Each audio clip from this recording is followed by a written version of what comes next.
ateş düştü. Yanar ha yanar yanar. Ümit gönlünün ekmeği. Umar ha umar umar. Elleri ak yumuk yumuk. Ojeli tırnakları nerelere gizlesin şu avucumla sırları. Otomobili tamire geldi dün bizim tamirhaneye. Görür görmez vurularak başladım ben sevmeye.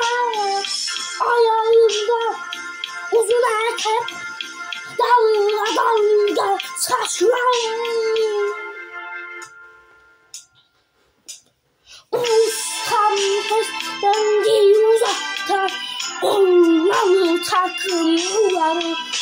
Ustam seslendi uzaktan olmalı takımları.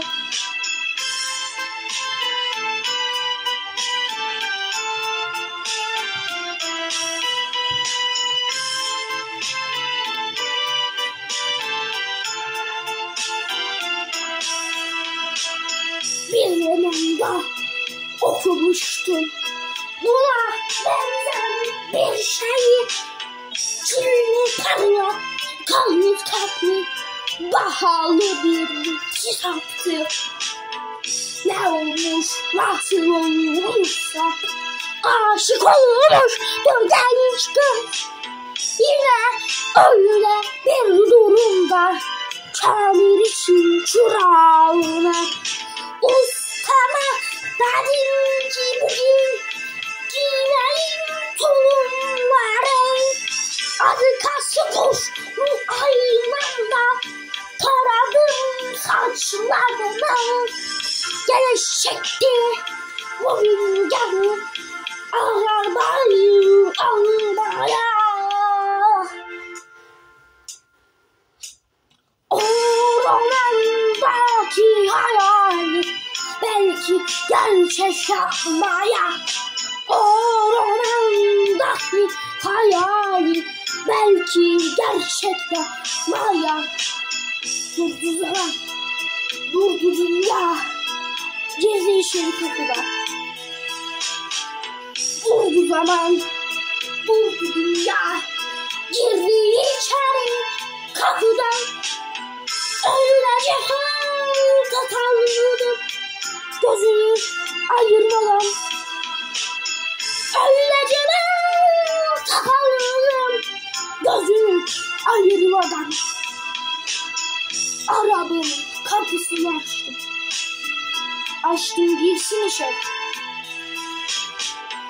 Arabanın kapısını açtım girsin içeri.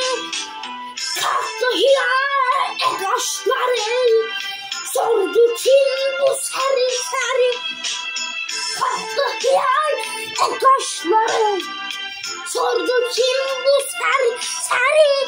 Çektirdi arabaya, egzosuna boğdum.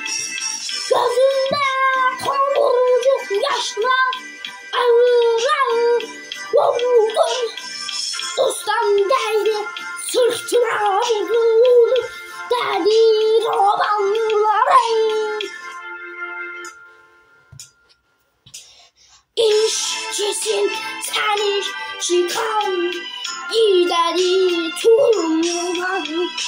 İşçisin sen işçi kal, gideri tulumları. İşçisin sen işçi kal, işçisin sen işçi kal, işçisin sen işçi kal, işçisin sen